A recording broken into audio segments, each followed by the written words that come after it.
Good morning, ladies and gentlemen. It's a pleasure to be here, and my congratulations to the CEW for the second annual dialogue. It's been an eventful morning. We've had some uh, very significant speakers. There was a tour de force, as often is the case, from Minister Prabhu.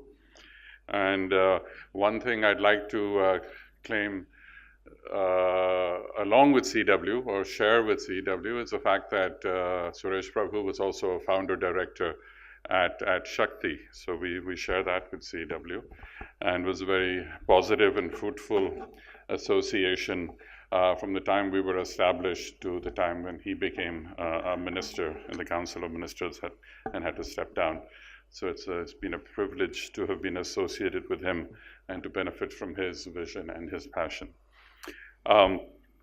Shakti, we work on clean energy and climate change mitigation issues with the objective of assisting the country to meet its development goals on a sustainable and low carbon basis. And clearly, renewable energy is an important part of that. And in our journey, CW has been an important partner and fellow traveler on a lot of the work we've tried to do.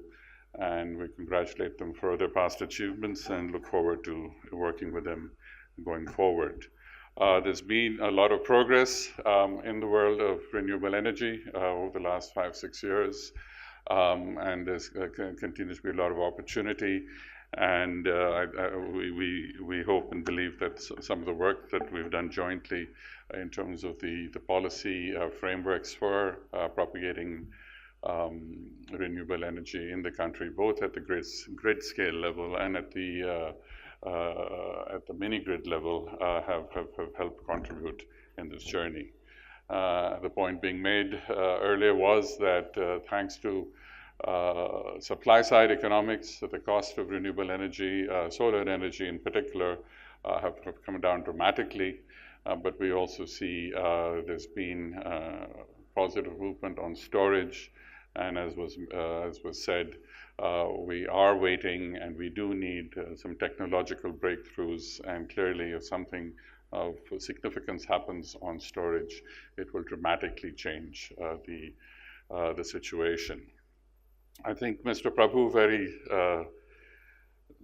clearly also talked about the relationship with the thermal power sector.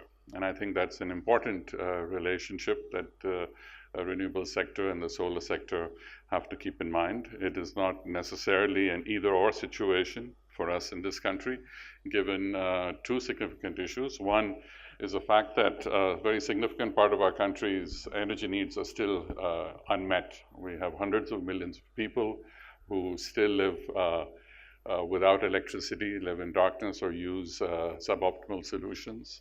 So there's a huge amount of potential demand that needs to be met. And secondly, we have significant ambitions on economic growth, which will need more energy. So for the foreseeable future, unlike the situation that prevails in the more developed world, where you're dealing with 1% economic growth and demand growth for energy, in India, the size of the pie continues to increase. So both the existing incumbent sector, the thermal power sector, as well as the emerging sectors like renewables, have to both grow and increase. And of course, there is the other complementing relationship about providing base load, which the renewable sector, given its intermittency, can't do without. I believe a part of the discussions today will be around the risks associated with the growth in renewables, and there are several risks. But one of the risks I'd like to highlight is the risk of sort of false arguments, and we're seeing these popping up periodically, especially from sides that represent the incumbent sector, the thermal power sector. And they're false because they tend to misstate certain situations. Somebody as distinguished as our outgoing chief economic advisor until a year ago had come out with certain arguments which really surprised me, although I'm not a practicing economist, about the hidden costs of renewable energy. Those hidden costs are the hidden costs of development, and there was no mention of the hidden costs, the externalities of the thermal power sector.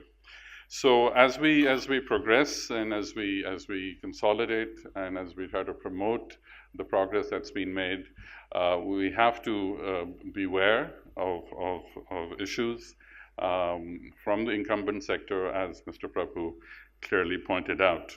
As recently as yesterday in the Economic Times, I was surprised to see this headline, which says that the coal-fired power plants need to get a renewed push.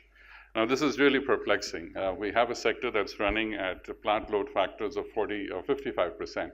We have 45% unutilized capacity, which means we could possibly, without incremental investment, increase output in this sector by 75 to 80%.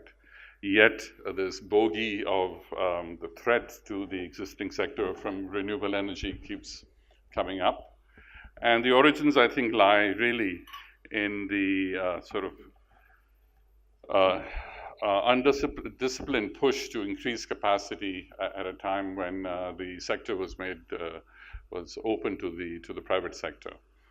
We can't really, I know there are many friends from the private sector here. I myself spent most of my life there, but one can't really protect the private sector from itself sometimes.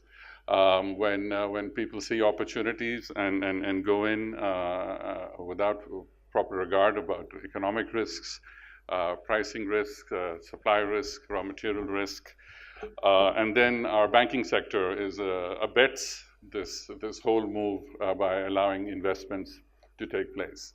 So a lot of this concern, I believe, around what's going on in the power sector is really rooted in what's going on with the banking sector. Our banks have over-invested in many sectors where they shouldn't, and a key sector where they have over-invested is the thermal power plant sector. And given the low plant load factors, it is really impacting their NPA portfolio.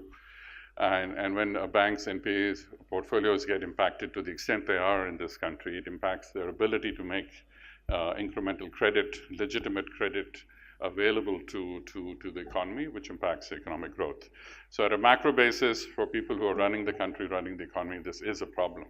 But I think we need to find out what the solutions are, where the problems lie, and the problems really don't lie in the solar or in the wind sector. They lie elsewhere. So we need to continue to support the sector through effective research, through proper frameworks, through markets, and we need to also make sure that once again the private sector doesn't become its own biggest enemy in terms of bidding solar prices at a level that leave no room for error, that leave no room for business risk, and that would possibly undo a lot of progress made. Fortunately, that hasn't happened. I mean, prices have dropped, I think, very dramatically. All that is going on, I believe, is a reshuffling of assets, and some of the larger players are buying out some of the people who were successful in moving ahead. So I see, I know we've run over schedule. I mean, thanks to the great speeches we had in the morning. So I won't take more of your time. I see the agenda is a full one. It's a very relevant one. And I think we have the quality of speakers and the quality of participants in the discussion that will make the day a very productive one. So I wish you a good day, and I wish CW all success for the rest of the day and their work ahead. Thank you very much.